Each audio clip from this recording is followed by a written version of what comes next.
For the recording, welcome back. We are ACI Course 6, Class 5, September 20th, 2024.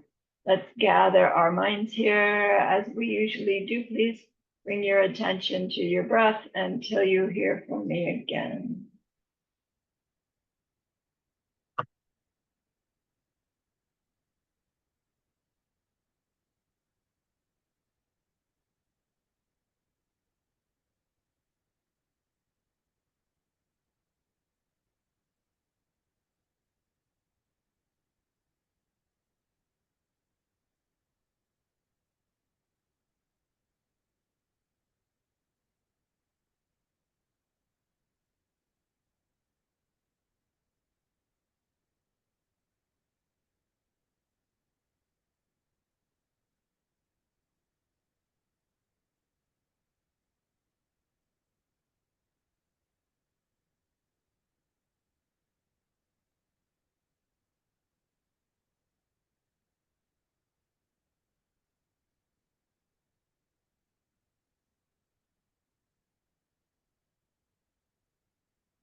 Now bring to mind that being who for you is a manifestation of ultimate love, ultimate compassion, ultimate wisdom.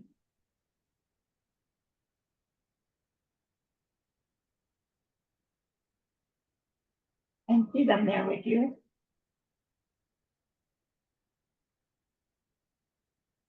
They are gazing at you with their unconditional love for you,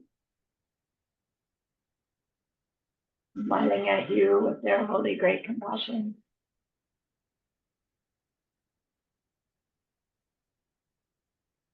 Their wisdom radiating from them, that beautiful golden glow encompassing you in its light.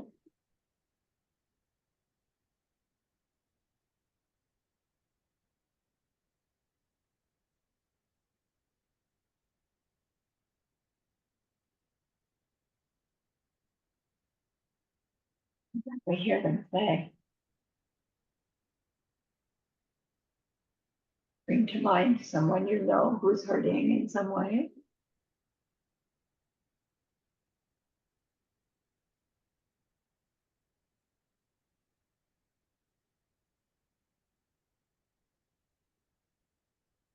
Feel how much you would like to be able to help them.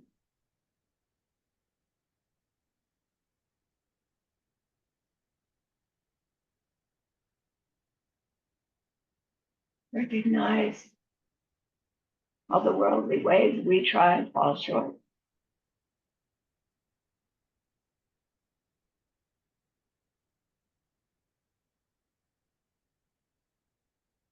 How wonderful it will be when we can also help them in some deep and ultimate way, a way through which they will go on to stop their distress forever.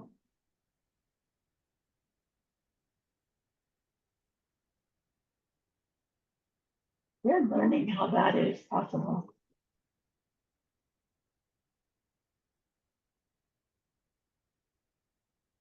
So I invite you to grow that wish into a longing.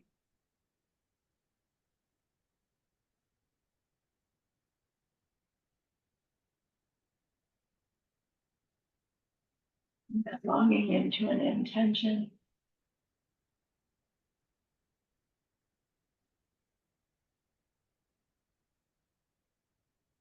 And with that intention, turn your mind back to that precious holy being. We know that they know what we need to know, what we need to learn yet, what we need to do yet to become one who can help this other in this deep and ultimate way. And so we ask them, please teach us that.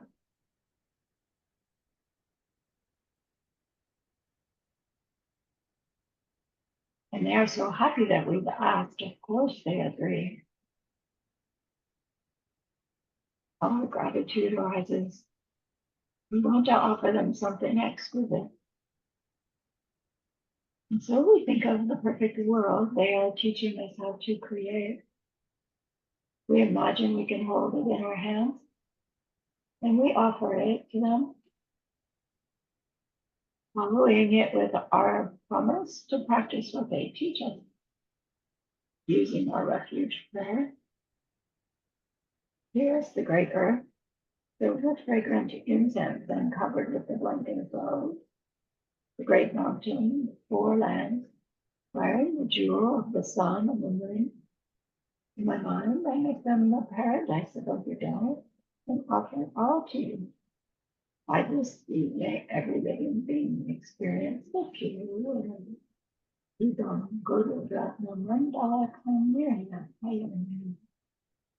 I go for refuge until I am enlightened. To the Buddha, the Dharma, and the highest communities. To the merit that I do in sharing this cross and the rest. May we reach Buddhahood for the sake of every living being. I go for refuge until I am enlightened. To the Buddha, the Dharma, and the highest community. To the merit that I do in sharing this class and the rest, may we reach Buddhahood for the sake of every living being. Go for refuge until I am enlightened. To the Buddha, the Dharma, and the highest community. To the merit that I do in sharing this class and the rest, may all beings reach their total awakening for the benefit of every single other.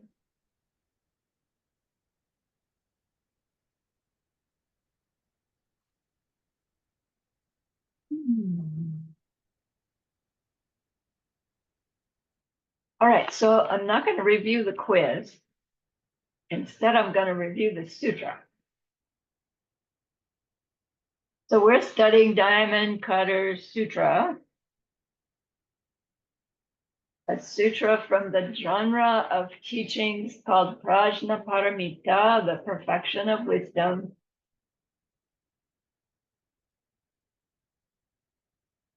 which are sutras that teach emptiness. They teach the ultimate reality of all things. And in this particular sutra, the title of the sutra, the Diamond Cutter, never even appears in the sutra. And that's a profound message about what the sutra is all about.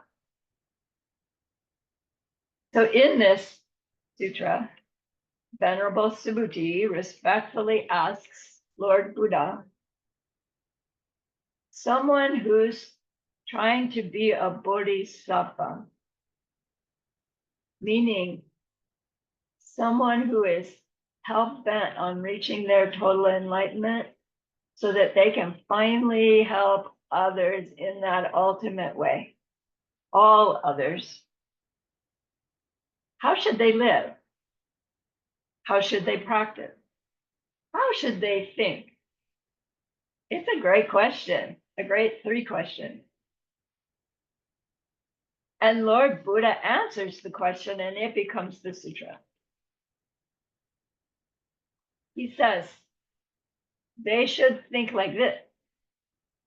I will bring to nirvana every living being, all those different kinds. And when I do bring all those living beings to nirvana, there won't be any beings at all who've been brought to nirvana.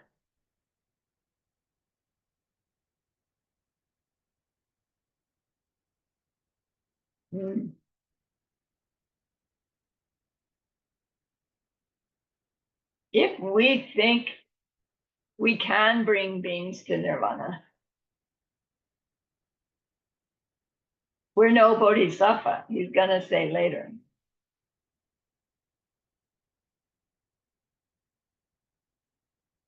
then he says they should practice the 6 perfections.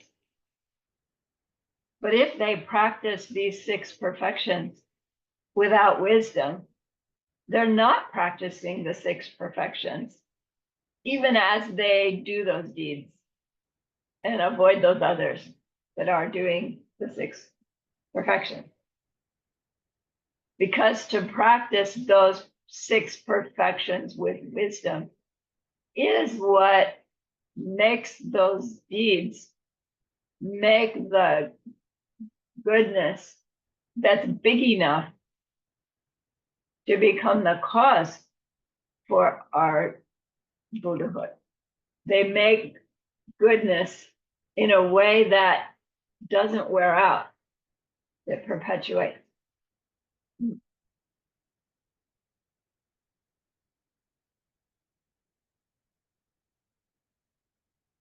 Then he says,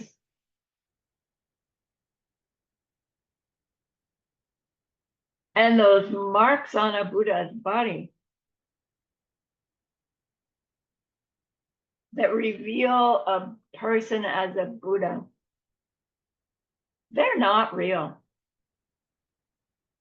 I mean, Buddha doesn't say, well, yes, he does. There are no marks. The marks that we use to tell whether or not we have reached Buddhahood or someone else is a Buddha, there's no marks. No marks at all. Which is why we can call them the marks on a Buddha's body. So in this sutra, Buddha is not giving an explanation of the marriage of karma and emptiness directly, but he is teaching that.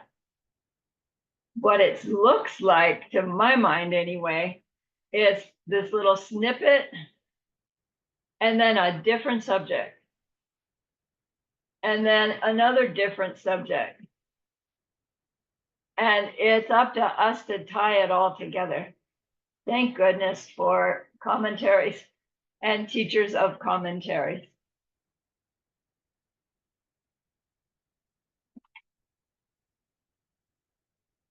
So he goes from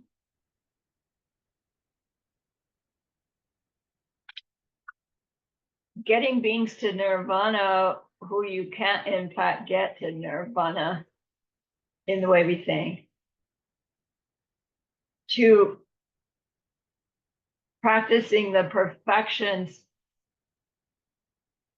that aren't perfections unless they're already done with wisdom, to the marks of a Buddha's body, because practicing those first 3.5 perfections with wisdom are what goes on to create our Buddha body with those marks and signs. So when you are Buddha, you will look at your form body, your paradise form body, and it will have those marks and signs. You will see those marks and signs that don't exist. No marks at all, that are not force projections by way of your merit, which of course means other beings may or may not see them.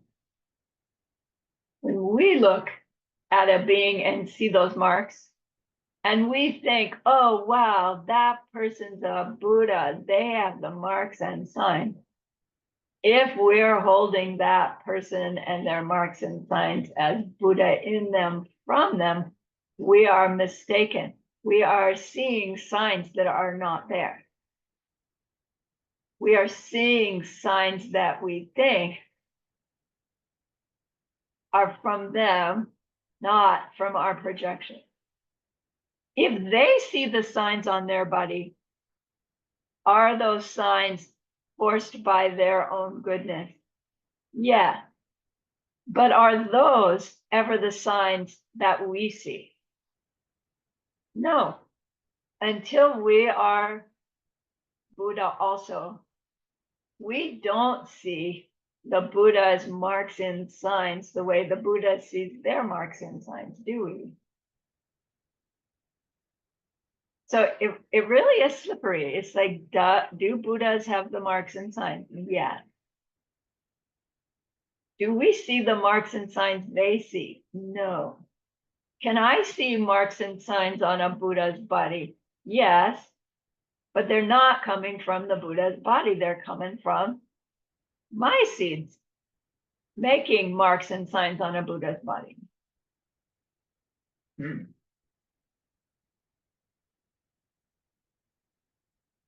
All of that results of giving moral discipline, not getting angry and having a good time doing all of those, but only when those are done with wisdom.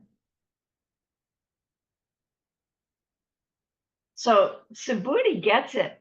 He doesn't need extra explanation to follow that wild train of thought of Lord Buddha, and he gets overwhelmed with the profundity of this message. And he's concerned because he understands that the Buddha's teachings will degenerate in time. And he understands that thing about the 500s. And he understands that in that time of the last 500, man, there'll be nobody understanding, nobody interested. Maybe the books will still be there, the sutra will still be in a library somewhere. But even if somebody picks it up and looks at it, and even if they're able to actually read the language it's in, just not able to understand the message at all. And poor Subhuti, he's like, oh, what's going to happen? All those suffering people. And the key to the end of suffering is right there. And they won't be able to benefit from it. And Lord Buddha says, Subhuti, don't ask such a stupid question. It's like, it doesn't seem so stupid to me. Buddha says, in that time, there will come great bodhisattvas, even then, who have the morality, who have the qualities, who have the wisdom. And those great beings who come, they won't see any Dak, Semchen, Sok, Gansak. They won't see any self-nature to me, their own me and others' me's. They won't see any self-nature to any of those living beings. They won't see any self-nature to what we call life, right? The one that goes on in that life. They won't see any self-nature of the person, the one who goes from life to life, supposedly. The scripture says they won't see them, which, are they blind, or do these great bodhisattvas come in these degenerate times and just ignore everybody who's suffering? I mean, none of that makes sense. It can't literally mean they won't see them. So we learn the punchline and try to apply it. They won't see any of those aspects of existing beings as self-existent, as being anything other than their own projections ripening. Does that make them the only ones present in the days of dark? No. Projections are very real.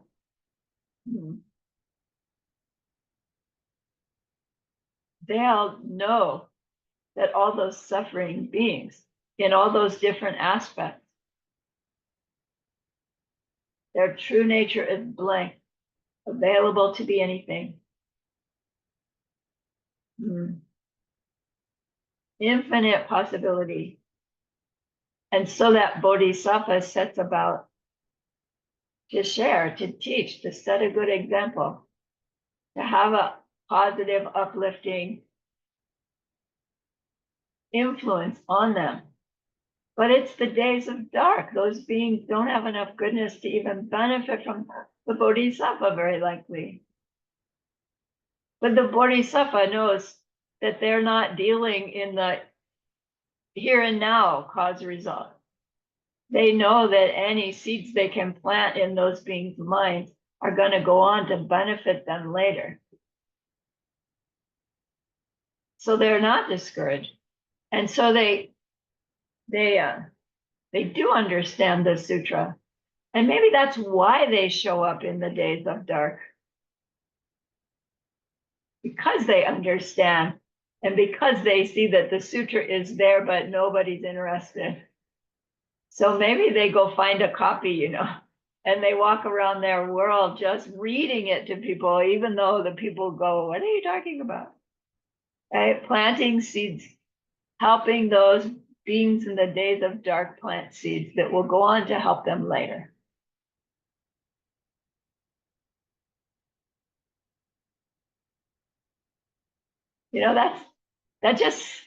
That set me to thinking. The first time I heard this, this course was our introduction to ACI and Geshe Michael. This is the first course we took. And we'd already been learning about emptiness and karma. We understood that. We thought we understood the purify and make merit thing, right? Which is the career path of a Buddhist. And then we took this class, and Geshe Michael taught it by way of questions. And he'd go, does this exist? Is this real? Are the marks and signs of a Buddha real? And we'd go, yes. And he'd go, no. And then he'd go, da, da, da, da, da. And we'd go, yes. And he'd go, no. And then we'd go, no. And he'd go, yes, right? We just had it wrong the whole time. But as we were listening, like for both Smati and I, like these pieces of the puzzle were coming together. But there were more questions left at the end, right, than answers. And then we took it again. Like I took it several times. And then I listened to the audios over and over and over. I had a 45-minute commute, so I just pop them in the car thing and listen. I was constantly listening to the different ACI courses. And it's like through the course of time, I've come to see there are so many nuances inside this, all the sutras, but for me, this one in particular, that as my career path grows and my insights and use of the practice, like what I'm trying to say, my whole identity is shifting. And I come back into this sutra and it's like, oh my gosh, that I understand now that I thought I learned from over here it is in this sutra. And so like all of it, it's just so rich, these ACI courses, right from the first one.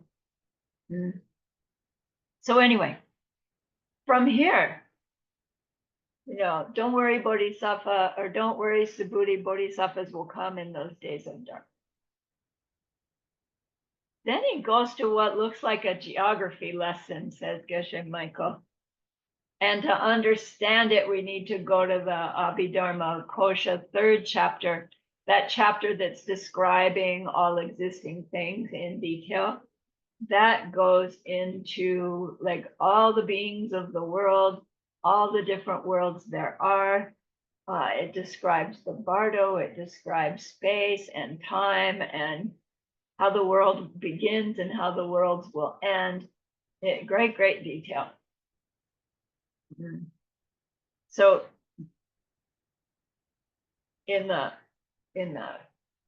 Diamond Cutter Sutra, the verse is, Subhuti, what do you think? If some being, how does it go?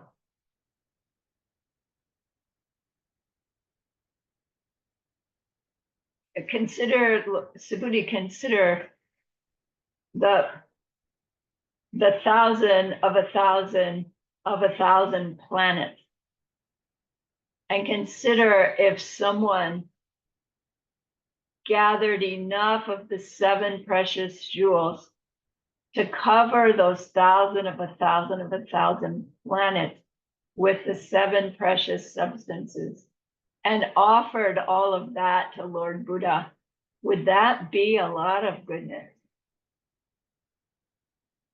And Subhuti's thinking, well, that's like too big to even imagine.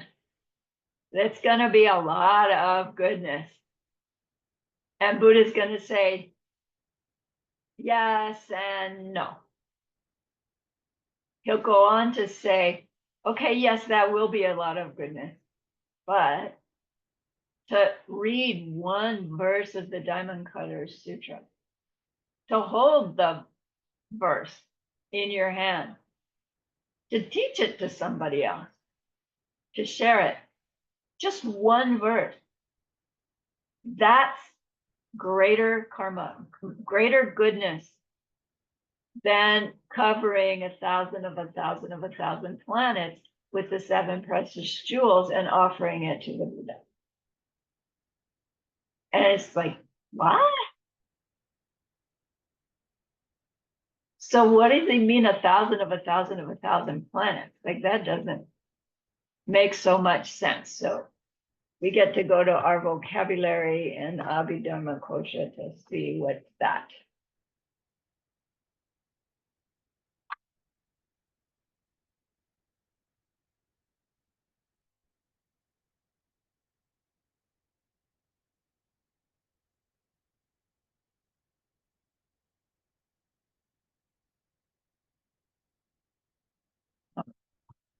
So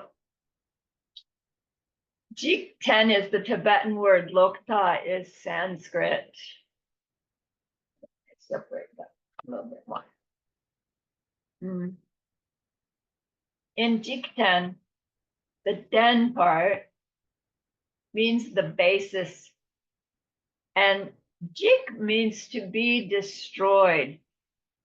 The basis to be destroyed is the word that's used for the samsaric world that we live in, because it's what will be destroyed by our wisdom. Not destroyed as in blown up, right? Although it will be destroyed in that way someday. But that kind of destroying the world doesn't destroy samsara. In fact, it perpetuates it. So when they use this term jikten, they mean, it is the word that they use for our world.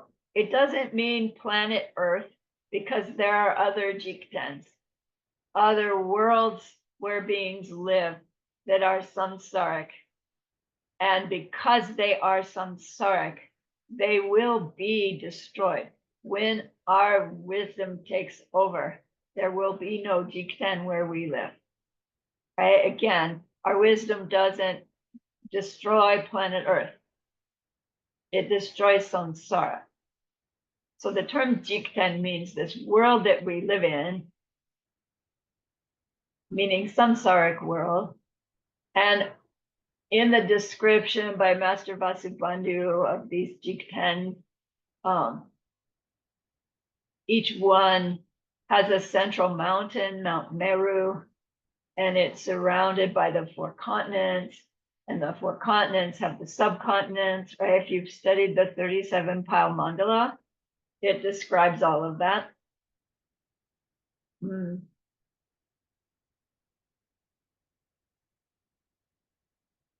Abhidharma Kosha says, and there's not just one jikten, ours. Our jikten is part of a network of 1,000 jiktens, meaning 1,000 samsaric inhabited planet. Well, where the heck are they, right? We've got those telescopes and whatever is flying out into space, going beyond time itself looking for another inhabited planet, and we can't find them, we can't see them. And Lord Buddha says we ourselves are a network of 1,000 of them. How come we can't see them? Where are they? Oh, they're not there really. Oh, right. We kind of know the punchline, right? Are we getting a glimpse of it?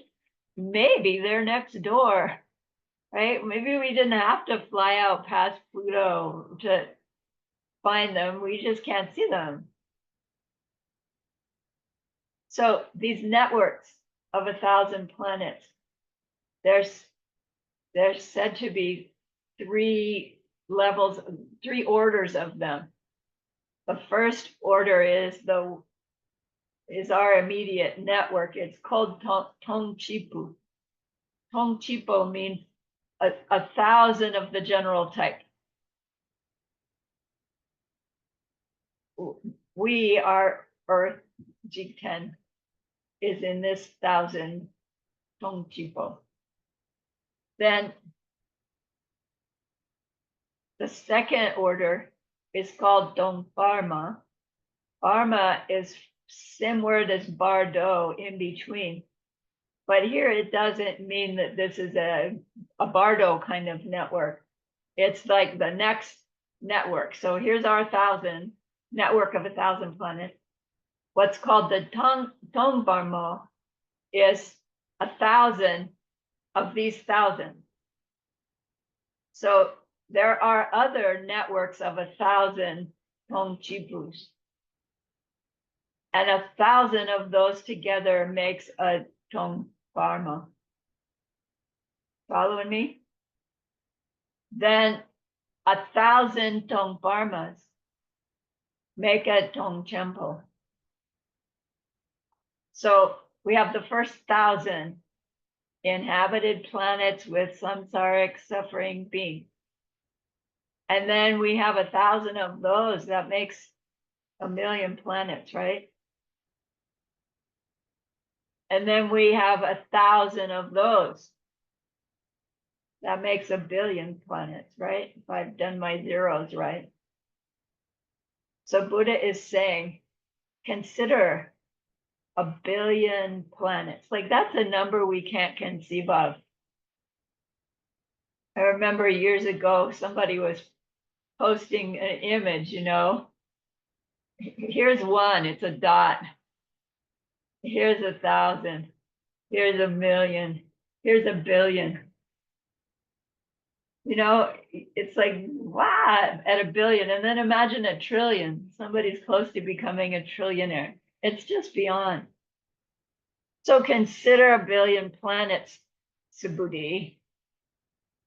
And then consider the 7 precious jewels.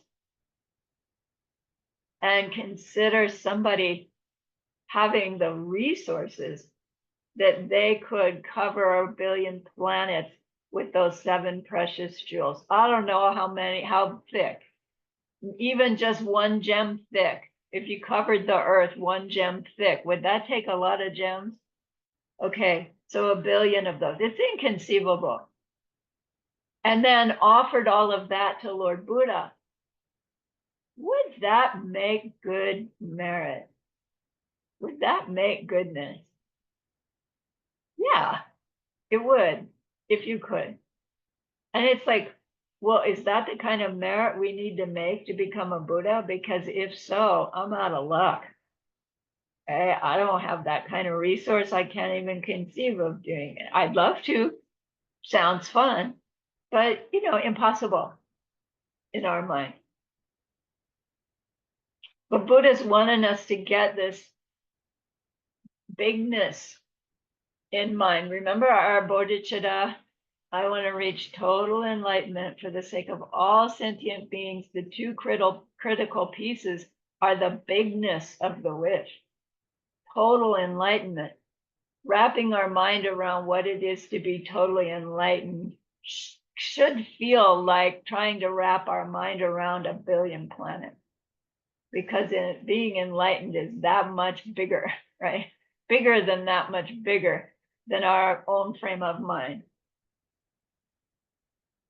Sorry, distracted.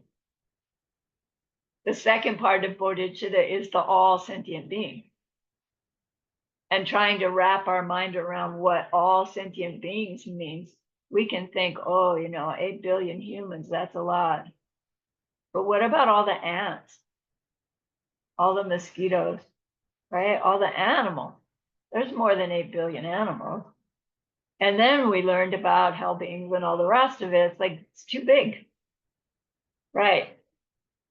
We need, right? For our bodhicitta to be bodhicitta, it needs to be big. It's a big, big wish. So first Buddha said to Buddhi, try to imagine measuring the space from here to the east. Can't conceive. Now, Subhuti, try to imagine covering 1 billion planets with the 7 kinds of precious jewels. Just try to imagine it. And Subhuti, just read one verse of the Diamond Cutter Sutra to somebody else, and you've made more goodness than that. Try to conceive of that, Subhuti. Are we now capable of picking up the Diamond Cutter Sutra and reading it out loud? Yes. Do you see how exquisite this is?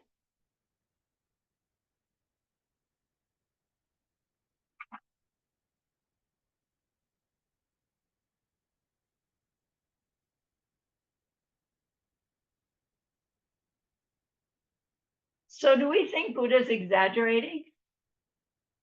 Reading a Diamond Cutter Sutra can't be that good, that powerful. Like if it did, I would read it and explode. I think you know that. One time I intentionally went out to our circle park. Our community is built around a park in the center and everybody drives around it. I thought, ooh, I'm going to go read Diamond Cutter Sutra in the park so that everybody gathers a little bit of merit when they, drive to the swimming pool. And I did it and I had fun doing it. And I had a friend with me when I did it. So I was sharing with a friend. And the next day I fell down and broke my clavicle and was out of commission for, 8 weeks. And it took a whole year for my shoulder to get better. And it's just, I just laughed through the whole thing because it was like Diamond Cutter Sutra, right? At its best, almost best. But it also confirmed that like I did a powerful thing by that simple sitting in the park reading the sutra. That's Buddha's point. Beyond conceivable, the goodness that we can create. Okay. All right. So how's that related to doing the perfections with wisdom or not? Right? Why is Buddha talking about big goodness? How much goodness we can make?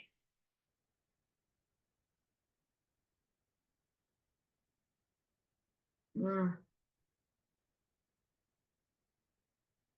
So what's a bodhisattva to do? They are to practice the 6 perfections: giving, moral discipline, not getting angry, joyous effort, meditative concentration, and wisdom. Because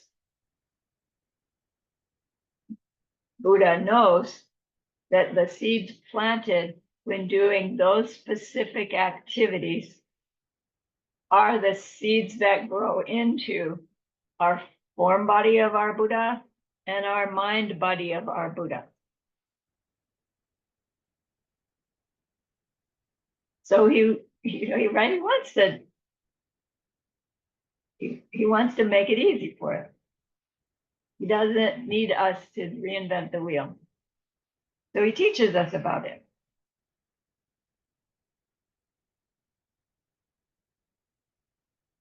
When we do our acts of six perfections. Let's just focus on giving. When we do our acts of giving with wisdom, the seeds that we plant as we're doing that giving are imprints that will push us to our own Buddhahood.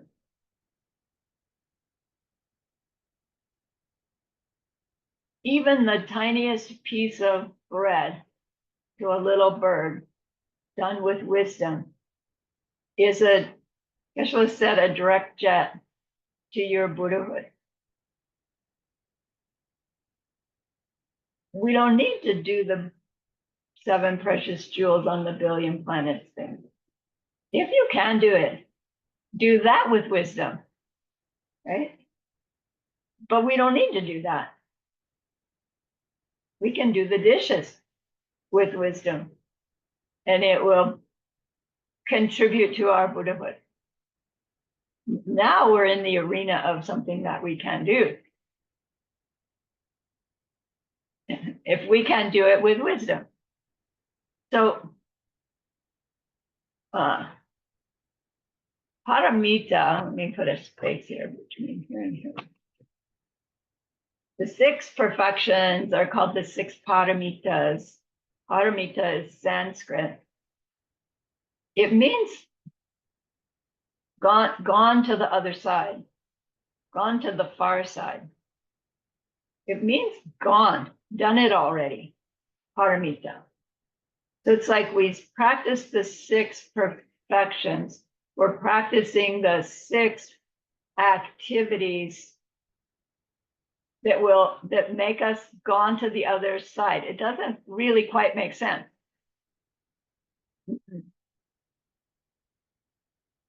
In order to practice, to do giving as a paramita, as a perfection, we have to do the giving with wisdom.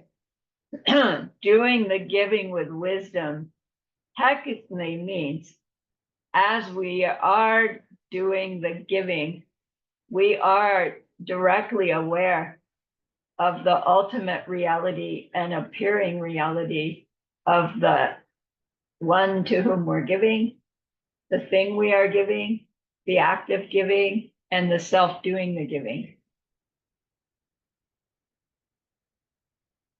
Seeing emptiness directly and appearances directly at the same time can only be done by an omniscient mind. Only a Buddha can do the 6 perfections.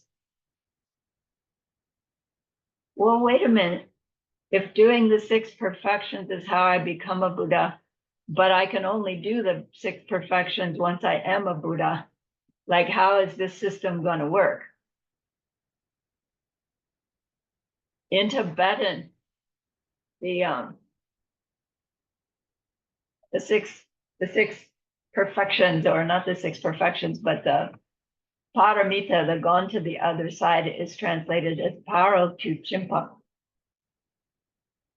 Paro means far side, tu means to, and chimpa means gone. So paro to chimpa means gone to the other side. To the other side of what? The other side of suffering. What's the other side of suffering? No suffering. The other side means beyond samsara, but not beyond samsara in the sense that samsara is still over here, but now I'm in my paradise beyond it out here. Meaning for that being who's reached their Buddhahood, a samsara for them no longer exists. They've gone beyond it in that way. Is there still samsara for somebody? Probably, right? Unless we're the last one to reach Buddhahood, then no samsara at all. But as long as there's a being experiencing themselves as self-existent, not directly perceiving emptiness and dependent origination simultaneously, then there is samsara. and the omniscient being perceives it too, but they are not in it, right? They're gone beyond. So Paro tu chimpa means done it, gone already. How did they get gone? They practiced their giving, moral discipline, etc., with wisdom. But wait, how did they get the wisdom to practice those with wisdom if they didn't start out having the wisdom? Like, how does this system work? What does it really mean to practice the sixth perfection before you have wisdom, in order to get wisdom, in order to do the more with wisdom? How are those 6 acts different when they're done with wisdom versus done without wisdom? Is the action different? Right? We're going to see that it's just this, not just, it's the state of mind that's different as we do the same deed. And that's the beauty of it, because we already are good givers. How do I know? Because we have so much stuff, right? I don't think any of us live under a bridge, with nothing but an old hat and some underwear. We all have resources. We all have, maybe too much stuff. I keep giving it away and it keeps coming back. That's all a result of past giving, past sharing. We all already give of ourselves, right? We already share. But is all that sharing direct jet to our Buddhahood? I don't know about you, but mine's not. Now that I understand what it takes to make my giving be causes for Buddhahood versus causes for just a nice samsaric result. Nothing wrong with giving in order to have nice samsaric result, but it won't stop samsara. We won't automatically all of a sudden go, oh, wisdom. We need to make some efforts towards that.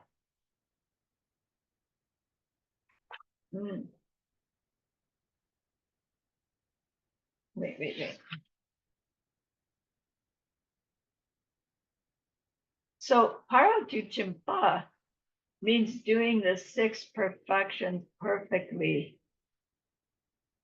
And as I said, only an omniscient being can do that because of their direct perception of the true nature of themselves and the giving that they're doing.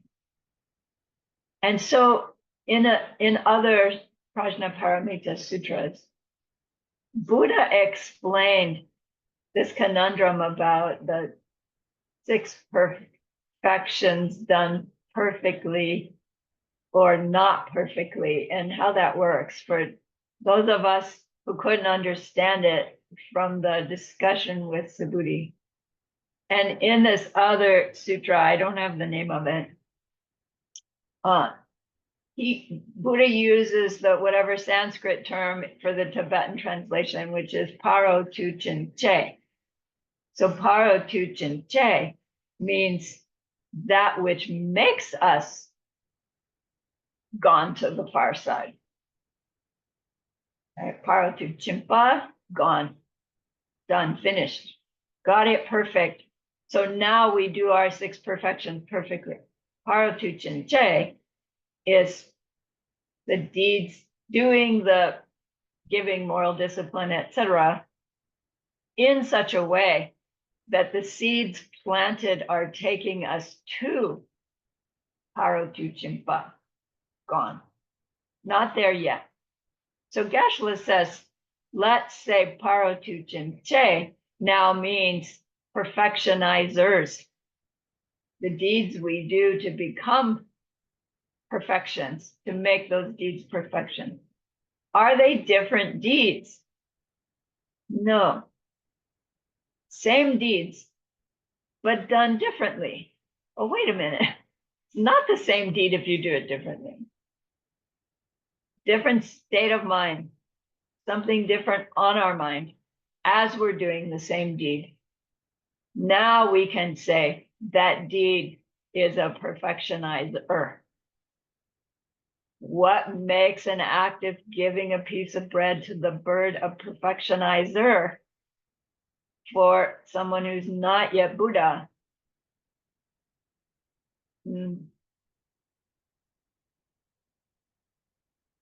It's what's on our mind as we give the little piece of bread to the bird. Then there's another term, Parotuchin sin, which is the term for perfected. So it's a little confusing because I thought that's what Parotuchimpa means. But Parotuchimpa more refers to the one who has perfected it. Parotuchin sin is the having gotten there somehow.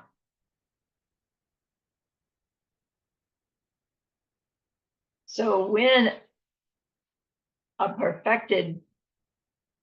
our six perfections done perfectly get us to Buddhahood, we continue to give moral discipline, not get angry. So a Buddha's activities are Parotuchin sin. They are perfected.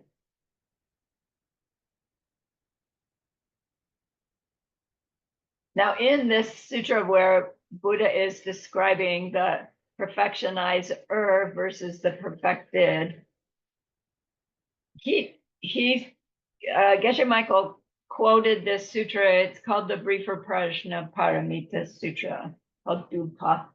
He gave us the Tibetan. It's long. I'm not going to put it up because of the time, but I'll read it to you and then I'll give you the English. Okay, so in this sutra, Buddha says, Mulam mikpu mepachewa chatiknam lamyang mishe chonkye drupar kalangyur shara mena mikme paro singnandi mikpe mepe janchu nepar nimai ganse shara hini rabtu singerda desa nyingi gyurching deyi mingto po. Here's what it means. Blind people, consider blind people who don't even have eyeballs, that blind.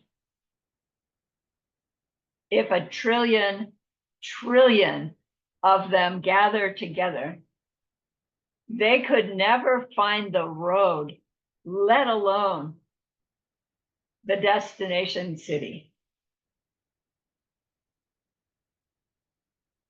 Get the picture? If we don't have the perfection of wisdom, number 6, then the first 5 perfections are eyeball-less. Mikpa mepa. They cannot get you to Buddhahood.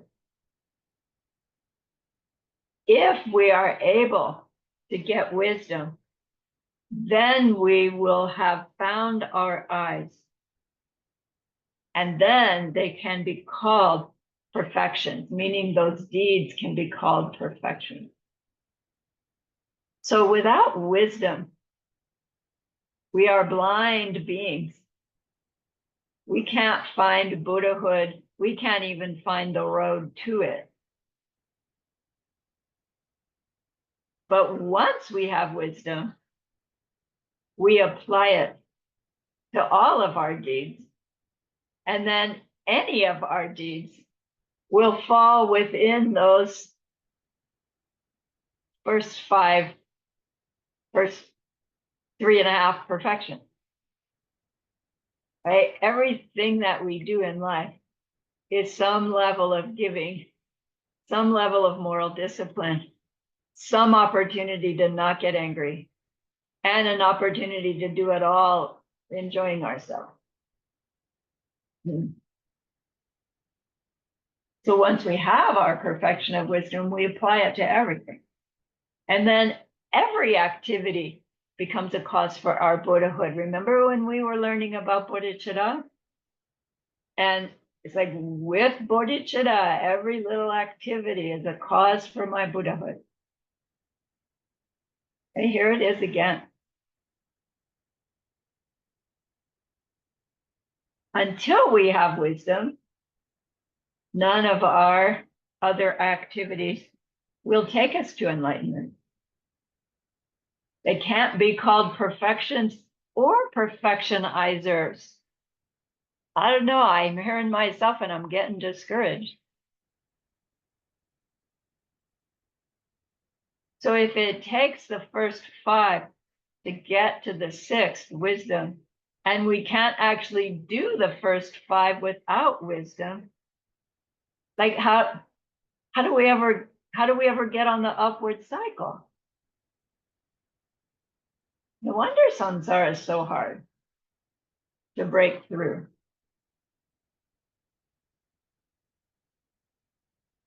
So how do we start making our perfections perfectionizers? Because they're not yet, unless we're Arya. And I don't know about you, right? Whether you are or not. I'm not. So fortunately, right, Buddha says we do those activities with the intention of reaching our enlightenment for the sake of all sentient beings. Even just a wimpy intention is included in the karmic seeds planted as we're doing our act of giving. Just to reach enlightenment for the sake of all sentient beings is a different seed planted than just here, bird, piece of bread.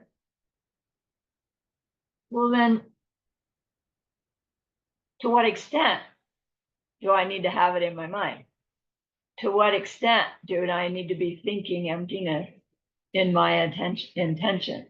Right? Does it have to be, 99% of my mind space and the other 1% is aware of giving the bread to the bird? Or is 1% of bodhicitta in my mind as I'm giving? What does it have to be?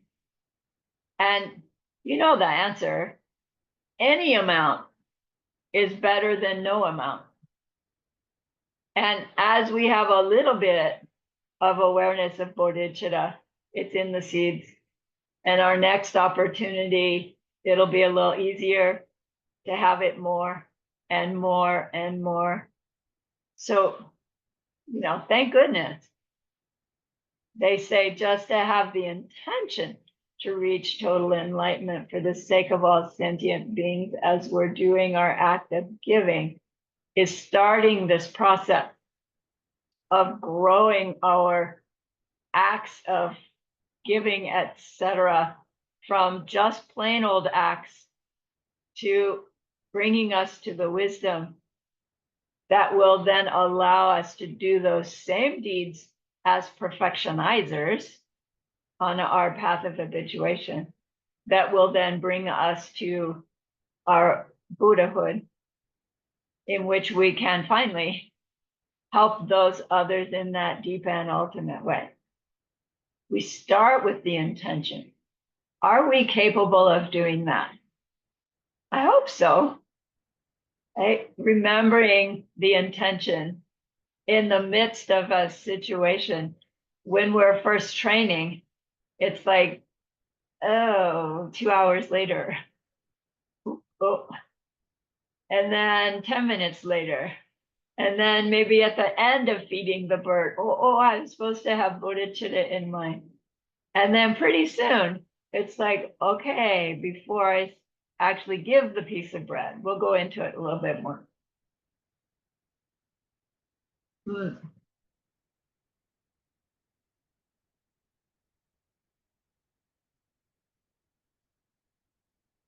Let's take a break at 6 o'clock for me.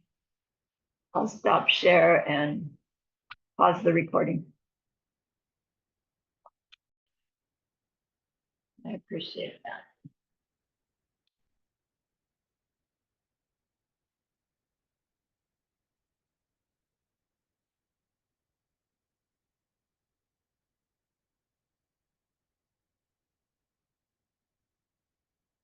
So to give a piece of bread to a little bird as a perfectionizer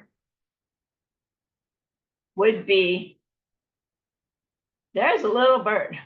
I have a piece of bread. I'm giving this piece of bread to you, little bird, not just to feed you, but to make this connection with you so that someday I can bring you to your total nirvana. Because I have to be Buddha to be able to do that. Just thinking this as we give makes that act a parotuchinche, a perfectionizer. The seeds I'm planting in my mind as I feed the bird include this wish, this big wish to bring that little being to their total freedom from all suffering someday. Those seeds are going to grow, especially if we also dedicate, okay, to my total Buddhahood, to their total Buddhahood, basically. So really the practice of the 6 perfections, the paramitas, have these 3 levels. The one that gets us there, the giving done with the thinking bodhicitta, the one of being there, the way Buddhas give, and then the one that's sort of like a paramita, because at least we have our bodhicitta intention active in our mind as we're doing it. Those seeds, they don't become the seeds for Buddhahood. They become the seeds to move us towards gaining wisdom. The gaining wisdom then is that wisdom will be in our mind with any action we do afterwards. And now all those seeds are causes for our Buddhahood. Right? So really we've got these different levels of practicing our 6 perfections. So let's do the giving in this way. As I said, we can just throw out breadcrumbs, or we can be sitting there at the table. There's a little bird. Oh, little bird, you must be hungry. I'd like to feed you. It'd be sweet to feed you. And then as a result of feeding you, I know that I'll have enough to feed others in the future. That's sweet. Next level, all of that, plus, oh, little bird, you're empty, I'm empty, my act of giving is empty. It could be the cause for my being able to help you reach your total Buddha someday. And so I determine that that's the case here. That's why I'm feeding you, little bird, is to get us both enlightened as quickly as possible. Same deed, different imprint. That goodness moves us along to deepening meditative concentration, growing intellectual understanding of emptiness, so that as we say that in the future, it has a deeper meaning for us. It will lead us to that experience of seeing the seeds ripening, going into meditation, reaching that direct experience of ultimate reality. Coming out of that, going back to seeing everything in the same old way, but now we know we're wrong. So we can no longer replant the belief in self-existence. We can no longer replant full-on ignorance. And so now, as we're doing our act of giving with the little bird, and we're still holding in mind, you little bird, you look like you're in you from you hungry. I know this is all coming from my own seeds. This is an opportunity to plant new seeds for abundance for me in the future and for our connection that I can help you get enlightened as quickly as possible. Now, as you're saying that, right? Same as we were saying before, but the mind that's hearing it, right, is imbued with the wisdom, imbued with the bodhicitta. So the seeds that are planted now are directed towards Buddhahood, right? So we start out making seeds that will direct us towards reaching direct perception of emptiness.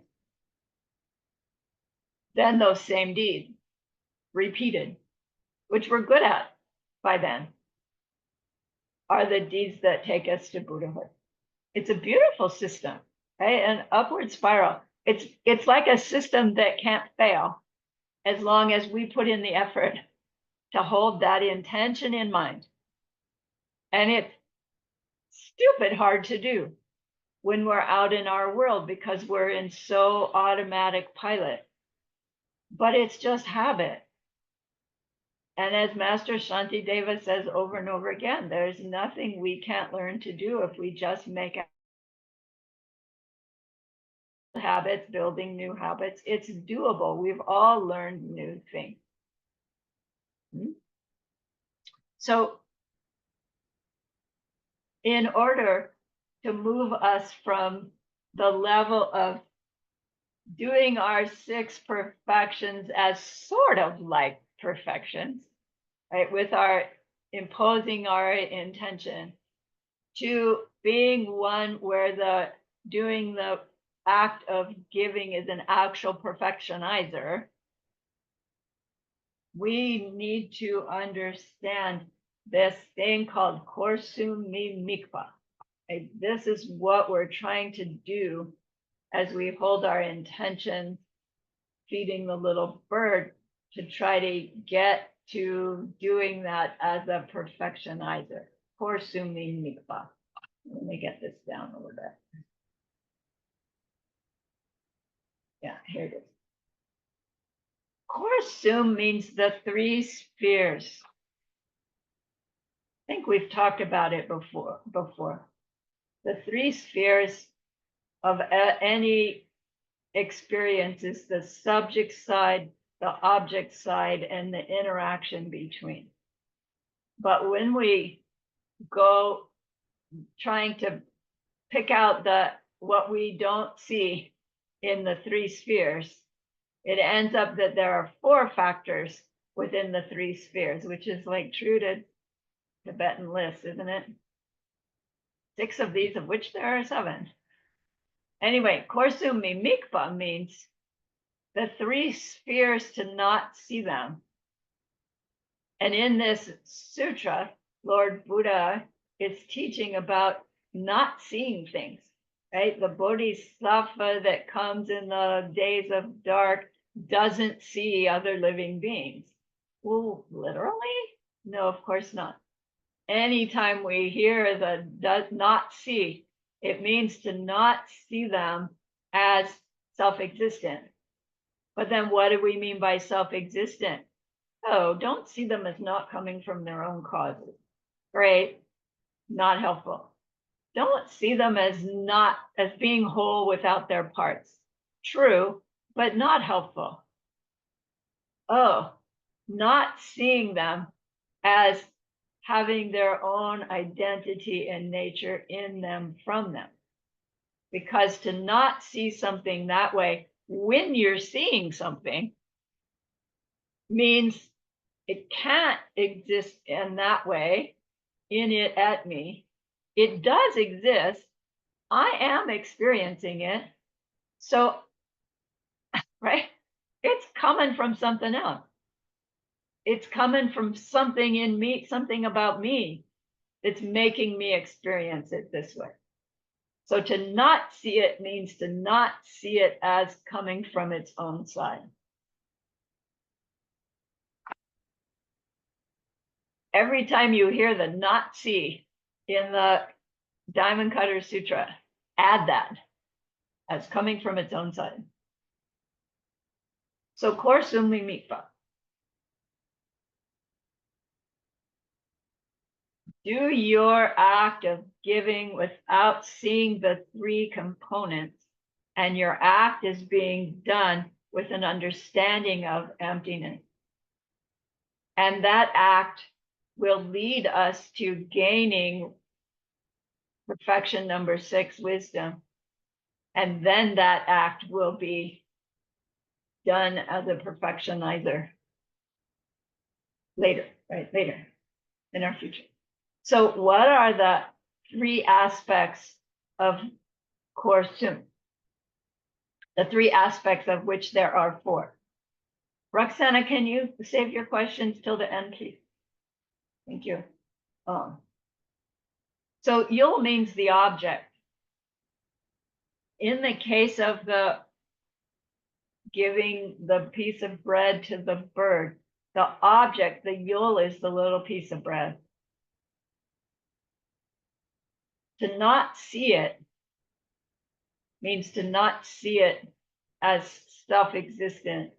That could mean, oh, I see this as a piece of bread, but I know that it is a crumb off the sandwich that I just ate. It came from that. That's to not see the bread. We could also say, oh, it looks like bread, but I know it comes from wheat and oil and somebody making it into bread. That's also not helpful. To see it as a piece of bread, as my projected opportunity to give something tasty to a little bird, is to understand the emptiness of the piece of bread, the object we are giving. Jimpa Yul. Wait. Yeah, where did it go? Jimpa Yul is the recipient, the object to whom I give. Jimpa Yul. So in our little bird example, it's the little bird. We can't see directly the emptiness of the bread and the emptiness of the little bird while we're there at the table offering the bread to the little bird. We can only experience emptiness directly in that deep state of meditation where our awareness is completely withdrawn from the information of the senses. Yeshua always says, so if we can't reach that level of concentration, we're not likely to be able to see emptiness directly. Anyway, so we've got Yul, the object, the receiver of the object, the little bird. To see their emptiness means to impose from our mind, looks like they're out there from them, but I know they cannot be. I know they are my seeds ripening, and so they are there, and so they are real. And so I can offer this piece of bread to this little bird. Jimpe Jawa is the act of giving. You know, bread, bird. Hopefully they don't run away, right? And then I drop it on the table. And hopefully they've stayed there, watched me do it, and they run over and, right? So the little bird doing this is not my act of giving. It's this. It is the act of giving.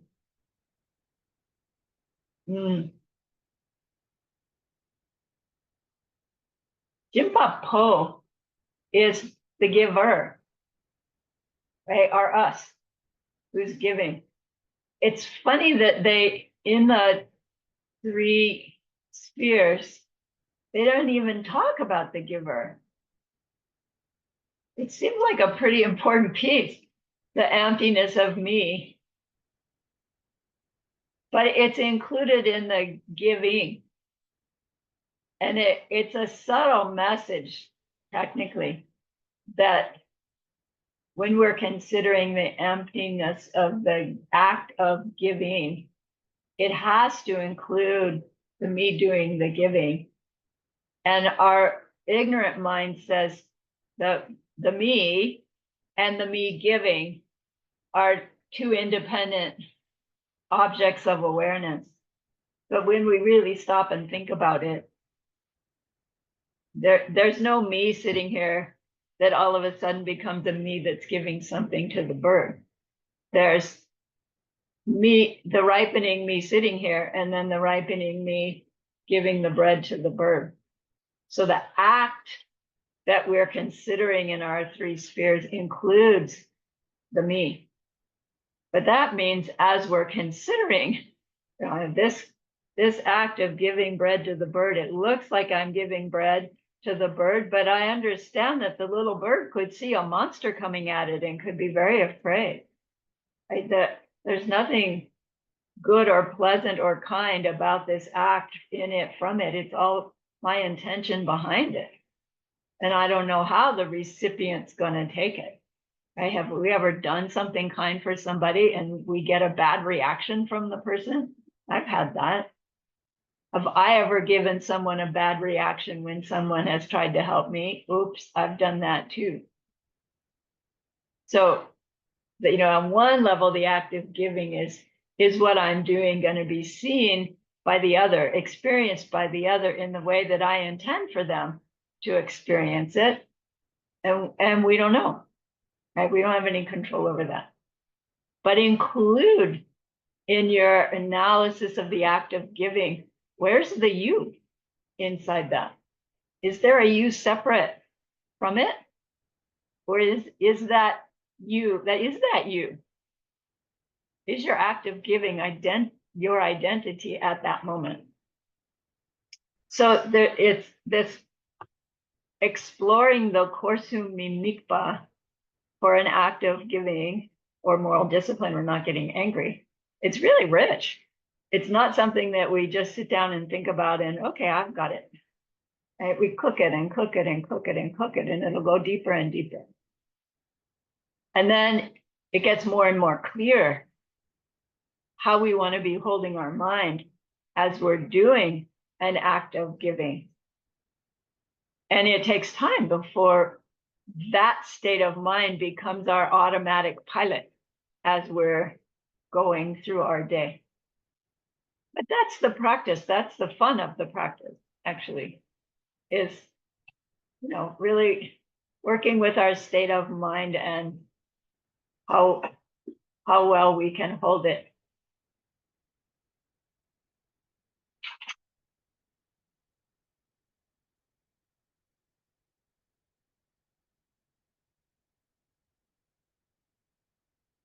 So the more actively we are holding in mind the understanding of, as I'm doing a deed, like everything about the experience is ripening results of my own past seeds planted. And whether it's pleasant or not pleasant for the recipient and for myself is part of the ripening. And my intention to bring this being to ultimate happiness is what I'm trying to plant in my mind as I'm doing this act of giving. That knowing is imprinted into the seeds through the whole time that we're sitting there with the bread and the bird and watching to see if they will eat it.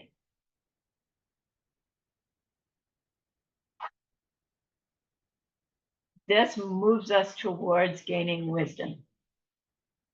And as I've said a million times so far, once we have that wisdom full in our mind as Arya, then it's always in there somewhere. So now all of our deeds done become directed towards our Buddhahood, which is why they say an Arya Bodhisattva is now on the conveyor belt to their Buddhahood. How long is it going to take? You know, up to 7 lifetimes. Or if they're really working with their wisdom, it'll go faster than that. So it's just understanding karma, these seeds ripening, the opportunity to feed the bird. As I'm feeding the bird, I'm planting new seeds in my mind. Is that enough? There are these 2 stages or 2 factors. One's called Jikten Pelam, and the other is Jikten Leng De Pelam. They're called the worldly path. Lam is path, we know.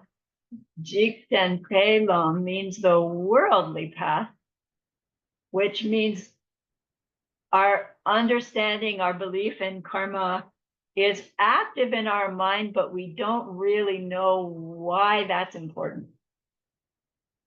So we could have grown up in a culture that believes in karma, teaches the little kids, everything you do comes back to you, so be nice. And that little kid will grow up being kind, probably, and they'll create seeds for a nicer future samsara than the little kid that didn't get taught that, who ends up being a bully. Not that everybody will be bullies, you understand, but that we can use our understanding of karma to make our own circumstances and the circumstances of our family nicer. We've already said that. It's the path of the world, creating a nicer and nicer samsara. It would be nice if everybody would do that. We would all have a nicer samsara together. So nothing bad about Jikten Pelam activity, but they won't stop suffering. May stop obvious suffering for some period of time, but doesn't stop the suffering of change or pervasive suffering. Then there's Jikten Leng De Pelam, which is the path of transcending the world. Jikten is the suffering world, remember, the path of transcending the suffering world. So this is doing your acts because we understand karma, of course, but doing them with an understanding of the empty nature of oneself, the giving, the recipient, and the object, as we've spoken about. What's the emptiness of all those things?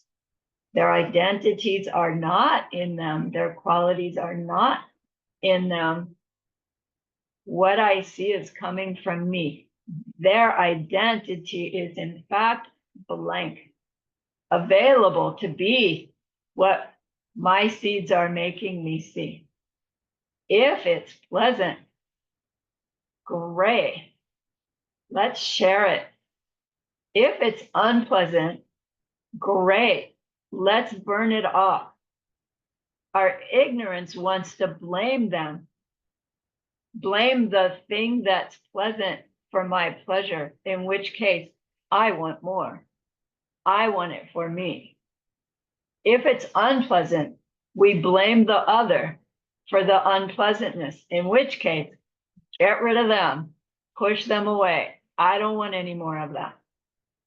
We fail to recognize how our response to the pleasant thing or the unpleasant thing makes the cause for more pleasure or more unpleasantness. So our Jikten Lengdepe Lam practices is adding the emptiness piece to karma, which reveals to us that we can't blame anybody for anything. And that's really hard because there are a lot of things that happen in our world that I don't want to take responsibility for. I can't take responsibility for. They happen so far away. I have no input, but it's not technically true, is it?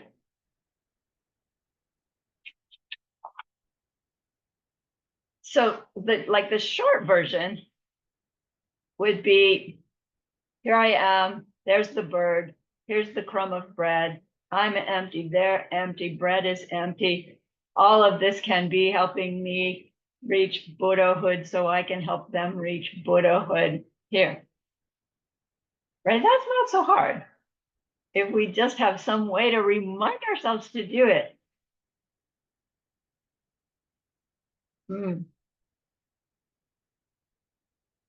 Geshe-la said, okay, this isn't so difficult to understand when we're doing the act of giving with the bird. What about when we're in the situation of the angry yelling boss? And our effort in perfectionizing is to not get angry in the face of a situation where we ordinarily would. And we've already learned that, I mean, the perfection is to actually not get angry.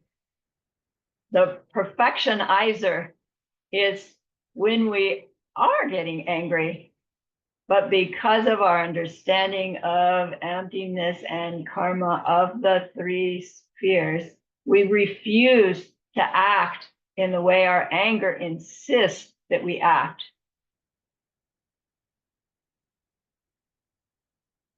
As we do that repeatedly, the actual sensation that we call anger does eventually subside or change. We'll still have a strong reaction to being yelled at. But that reaction will be very different when we are high-level bodhisattva than when we were baby bodhisattva or even pre-actual bodhisattva. It's our response is what replants the seed that creates our future experience, including our reaction to that experience. So here's the yelling boss, here's the me, angry, hurt, wanting to yell back, trying to hold to the emptiness of the boss, the emptiness of the upset me, the emptiness of where I think it's all coming from, and trying hard to withhold not the anger, but the reaction that my anger wants me to do.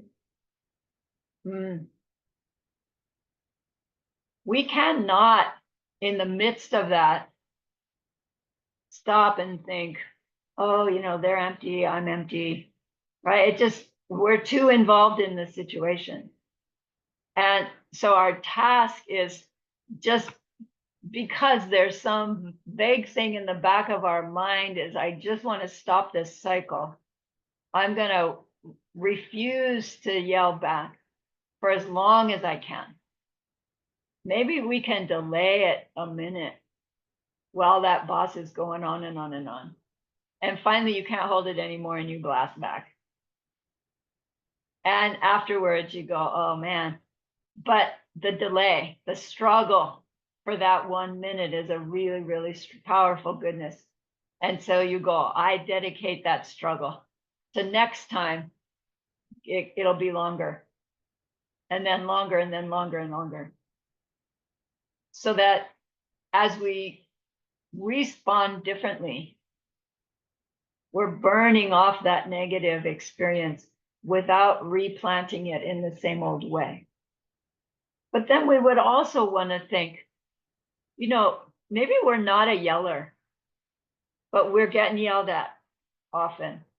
And it's like there isn't any not yelling anywhere else that I can stop doing because I don't do it.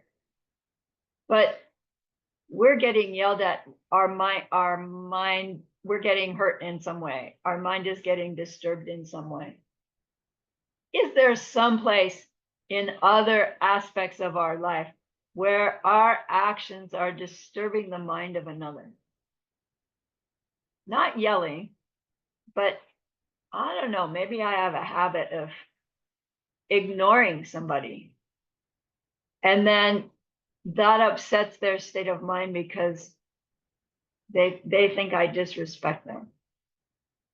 And although it's not yelling for yelling, it's upsetting somebody's mind, which means I get with the boss, who usually upsets my mind by yelling, right? It's the upset mind that is the common denominator in my behavior in other arenas. So we work outside of the interaction with the yelling boss.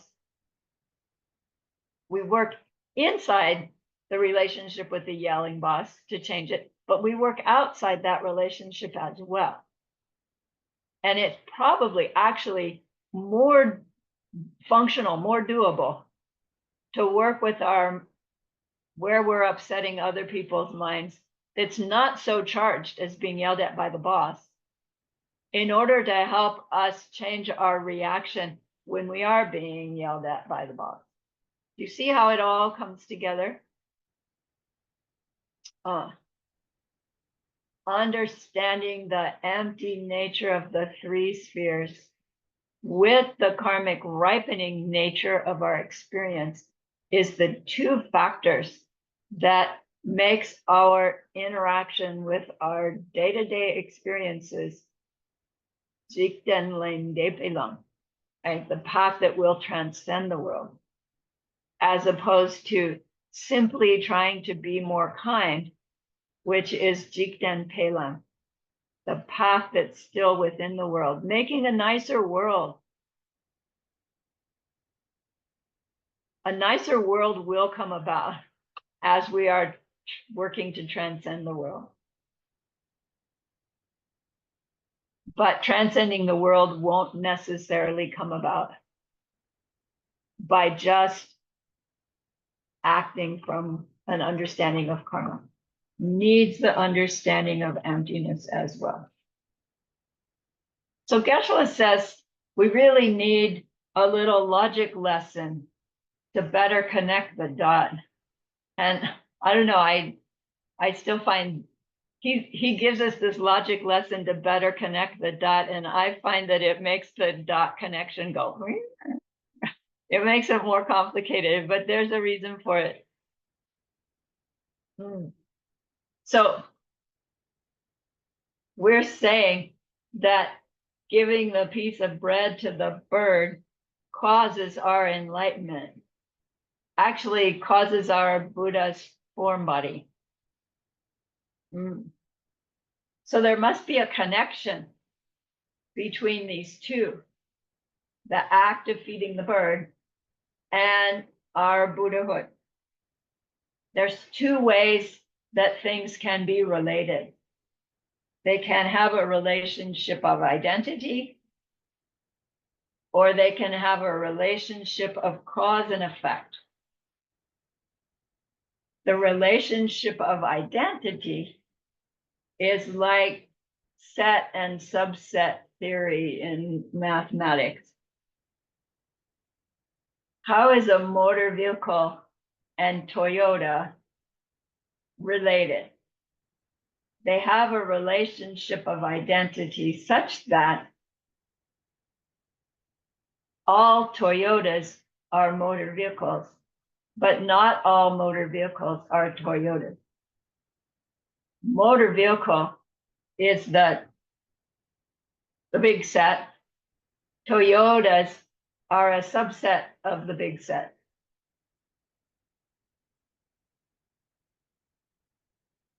If you take away motor vehicle, do all Toyotas go away? Yeah. If you take away all Toyotas, do all motor vehicles go away? No. That shows us that there is a relationship, because to take away motor vehicles, the Toyotas go away automatically. But that it's a one-way relationship, because if you take away all Toyotas, it does not take away all motor vehicles.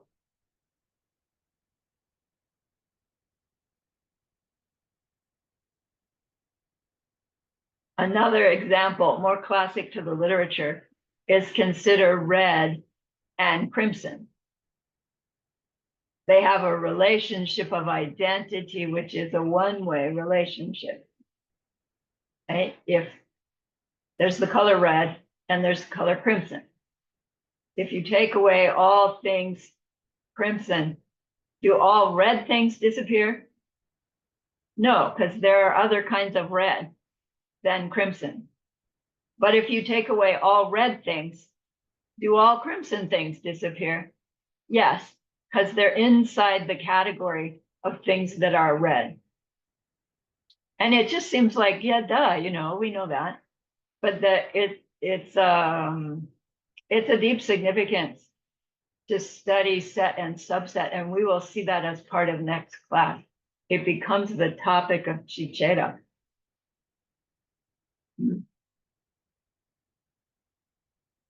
So for a relationship to occur, there must be two things involved. The two objects must be separate things. So you wouldn't say, consider red and red. They have a relationship of identity. You wouldn't say that because you're talking about the same thing. You wouldn't say Sarani has a relationship with Sarani, because it's not two separate things. And then if you do have two separate things, those two separate things need to exist for there to be a relationship. So Sarani can have a relationship with Sumati, but Sarani can't have a relationship with the horns on the head of her pet rabbit, because there's no such thing as the horns on the head of a rabbit. And in my life, there's no such thing as my pet rabbit. I don't have one. So I can't have a relationship with the horns on the head of a rabbit. You can't have a relationship with a non-existent thing. But that brings us a bit of a conundrum, because when we're looking at feeding the bird as a cause for the result, my Buddhahood, in cause-result relationship, we learned that you can't have a result without a cause, but by the time of the result, the cause has to be gone. And if the cause is gone by the time of the result, how can the cause be the cause of the result? And if the cause, wait a minute, if the result hasn't happened yet, then you can't say that the cause is the cause for the result, because it hasn't happened yet. So we say there's a beautiful oak tree. It had to have had an acorn that sprouted, but the acorn is long gone because the oak tree is there. We can have an acorn that never turns into an oak tree, in which case it is not the cause of an oak tree. it is an acorn, but it never brings about its result.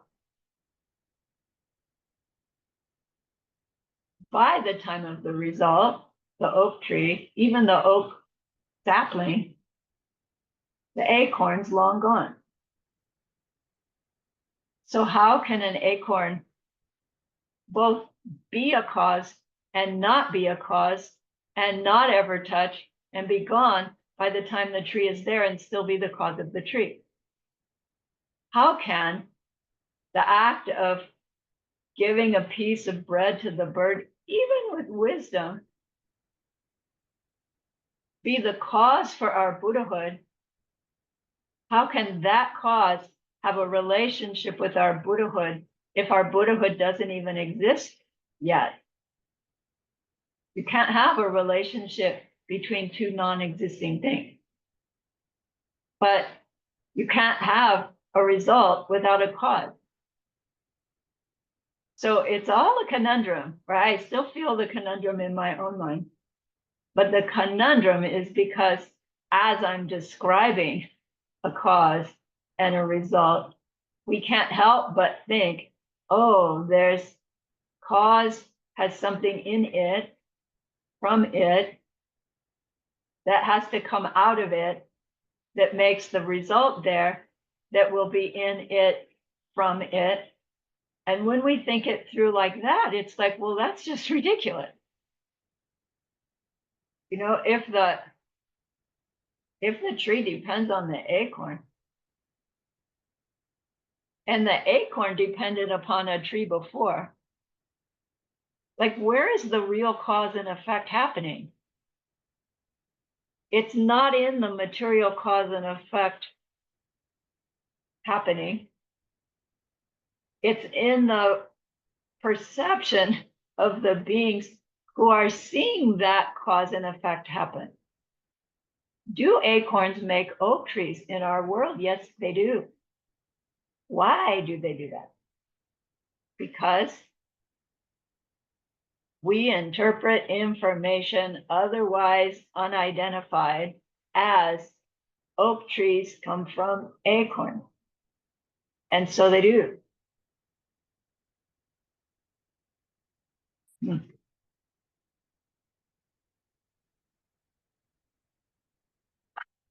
So logic actually shows that worldly cause and effect can't work,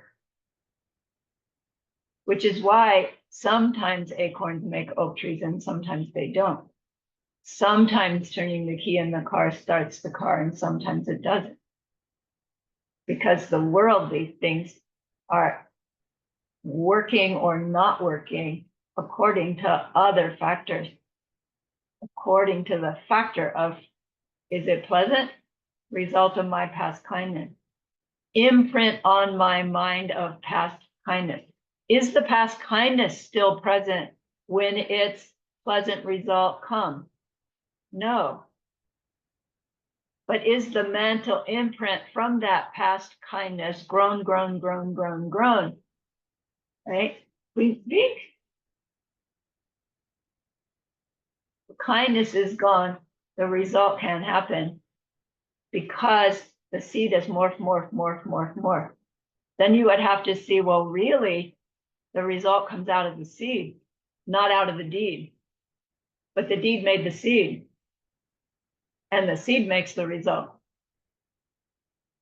So how does that help us? It helps us because we make the seed by our awareness of doing a deed. And that seed brings about the result later, which is the only way cause result can work.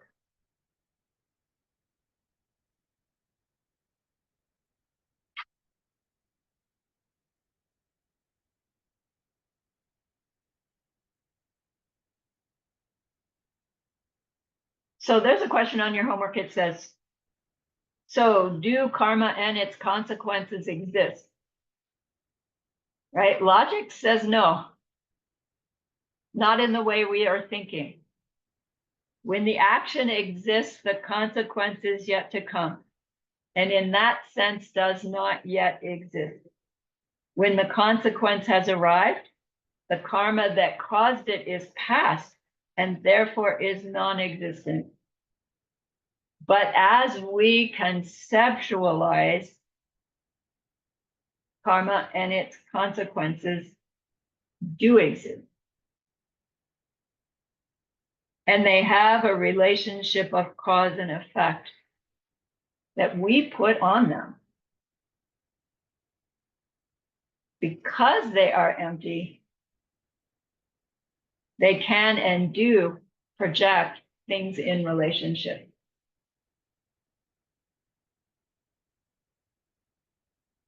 Karma and its consequences is an explanation of existence. They aren't what make existence. They're an explanation of how awareness functions.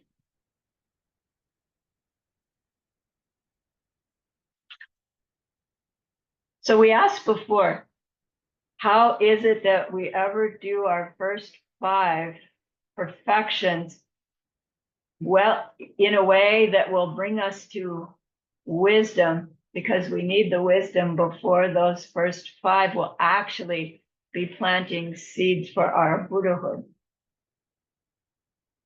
It takes doing 1 to 5 to get enough goodness to reach 6, but without 6, we can't do 1 to 5. Right? In a way that makes that level of goodness, it seems like we're stuck.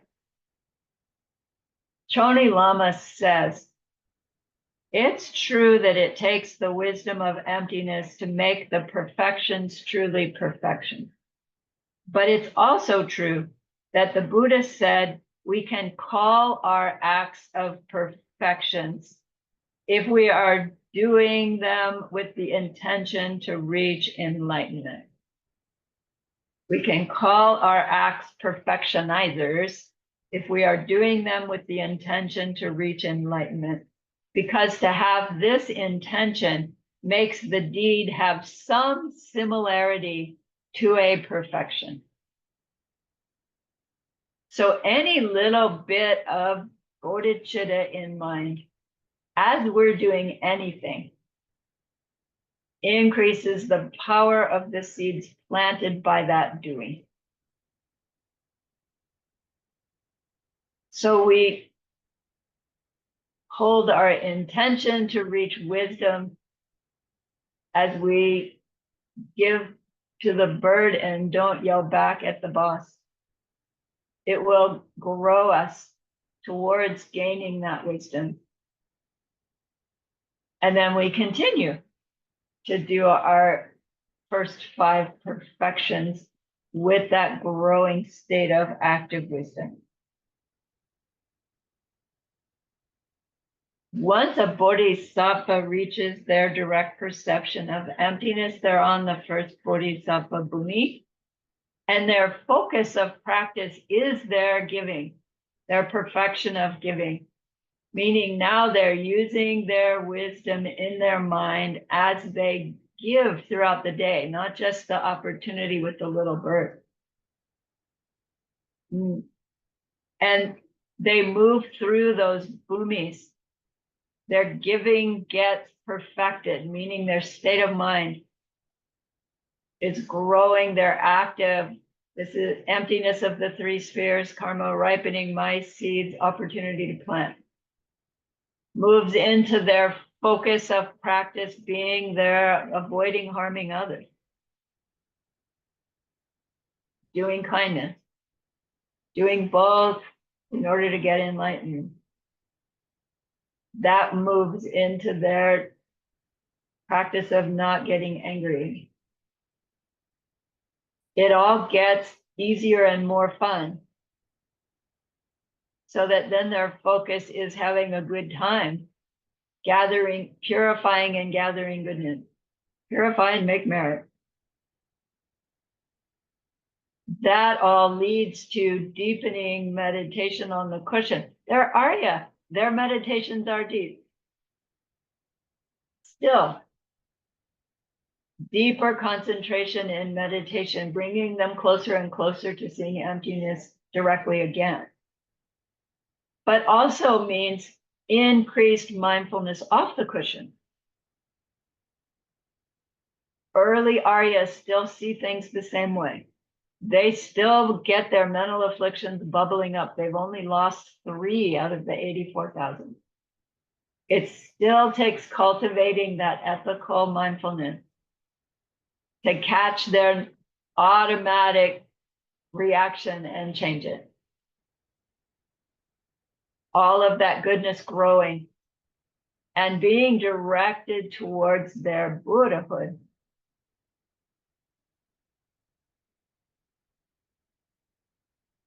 And now their activities are actual perfectionizers. Their acts of giving, moral discipline, etc., are in fact becoming seeds for their full Buddhahood. So we need this heavy duty goodness of doing our kindnesses with some level of intention, bodhicitta intention. And so our practice training is to recall, grow that level of mindfulness that has emptiness and karma rattling around, right, within us. It's such an exquisite system. It's like built-in success. If we just do our part and try.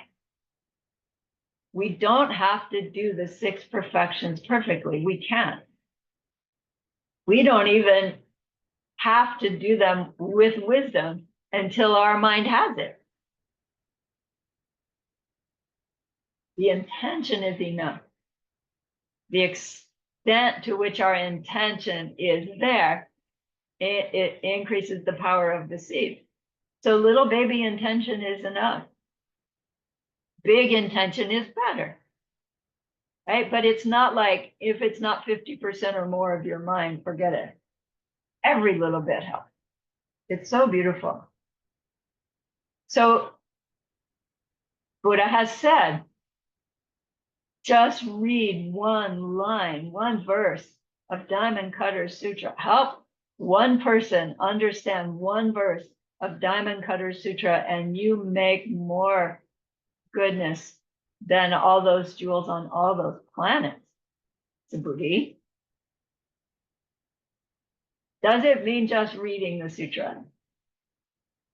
No, with the intention of reaching Buddhahood for the sake of all sentient beings, which is possible because we understand the empty nature of me and the empty nature of the sutra and the empty nature of reading it and the empty nature of the being who is listening to it. Understanding all of that as we read or memorize or write or teach the sutra is this beyond compare goodness that will take us to our enlightenment. The Diamond Cutter Sutra is a paro tu jinte. It is a perfectionizer. We can use it as a perfectionizer. And it's going to say repeatedly, just hold it. Just hold it is such a goodness. Tony Lama says, I don't think Buddha means hold it literally, meaning like carry it with you and that's enough. I think he must mean hold it in mind, right? Understand what it's saying. The marriage of karma and emptiness, hold that in mind as we go through our day. Grasp its meaning. So Joshua said, so suppose someone has seen the emptiness directly and someone else comes to them and says, you know, what do I have to do to stop all this suffering? They would say, you need to collect those 5 perfections in order to reach the 6th one, wisdom. And we collect those 5 perfections with at least an attitude of doing so in order to get enlightened, in order to help all beings stop their suffering forever. And then in order to have that goodness, we need to study and meditate deeply, because we need to deeply understand what we mean by getting enlightened, total enlightened, so for the sake of all sentient beings. And that takes broad and continuous study, teaching, reading. It takes contemplating on what we've learned. It takes meditating on what we've learned, both the taking it into a deep meditative analysis of its truth, and also the meditative concentration in the sense of the mindfulness off the cushion of using it, right? Holding it in mind as we do our deeds. To some it's called. Like that Arya is going to say, study, contemplate, meditate, so that your efforts to do your 6 perfections as these, right, preliminary perfectionizers get stronger and stronger.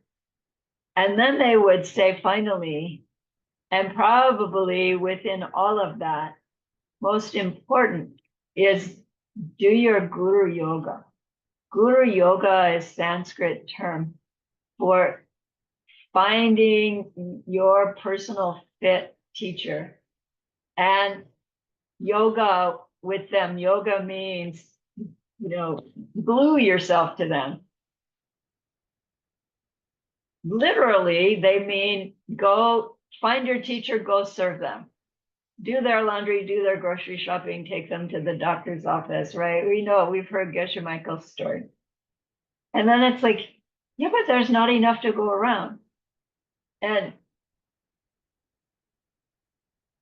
it is a really powerful experience to be that close to them. But to serve them means to study from them and then to try to practice what they teach. And so the service means to help them in their tasks. And that may go well beyond doing their laundry and grocery. So the guru is this being who you see as the one who loves you so much, knows you so well, like the real you, knows what you need to give up and what you need to take up.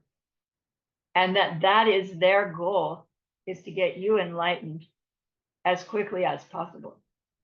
And so now our task is to serve that teacher in their task of getting us enlightened as quickly as possible. What could be sweeter than that? So Guru Yoga means to Samgom, study with them, learn from them, contemplate, practice, meditate and practice what they teach you. That can be done close or far. Serve them, help them teach others. Just help in whatever way we can. To see ourselves trying to help a being who has in mind getting us enlightened as quickly as possible is a powerful way of gathering the goodness that will help us be able to do our 6 perfections with that high intention, in order to bring us to the 6th, the wisdom, in order to bring us to doing them as perfectionizers, which will take us to perfection. Guru Yoga. So that completes our class 5. Class 6, course 6, class 6 turns out to be a pivotal and important class.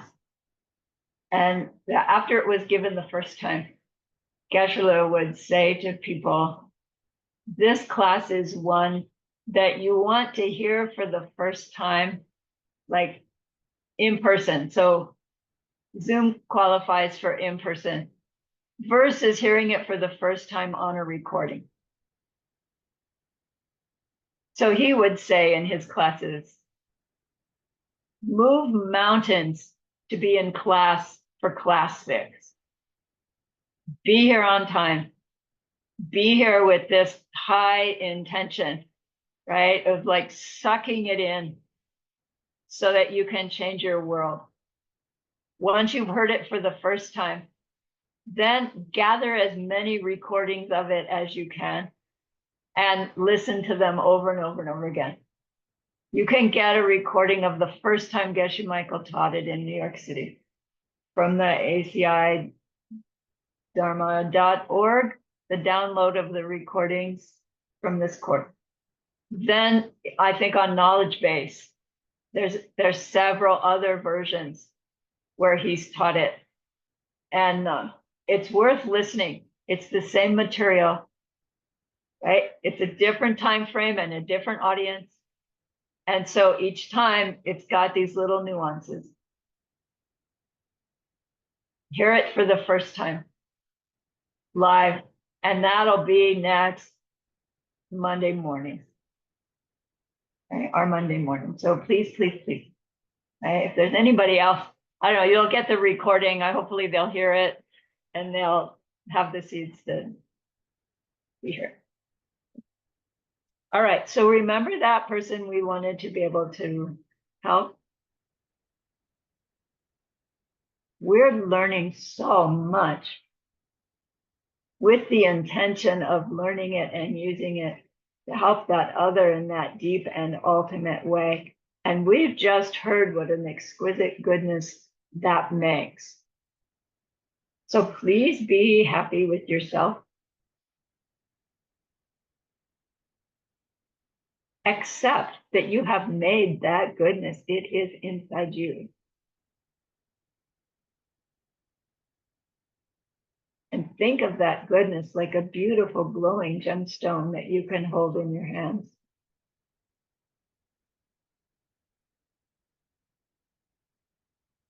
Recall your own precious holy guide. See how happy they are with you. Feel your gratitude to them, your reliance upon them. Ask them to please stay close, to continue to guide you, help you, inspire you. And then offer them this gemstone of goodness. See them accept it and bless it. And they carry it with them right back into your heart. What you give your Lama comes right back to you. Their love, their compassion, their wisdom inside. It feels so good. We want to keep it forever. And so we know to share it by the power of the goodness that we've just done. May all beings complete the collection of merit and wisdom, and thus gain the two ultimate bodies that merit and wisdom make. So use those long exhales to share this goodness with that one person.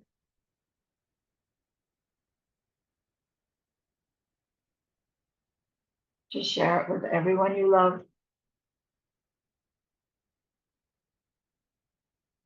To share it with every being everywhere. Keep them all filled with happiness, filled with wisdom, doing their sixth perfection. And may it be so.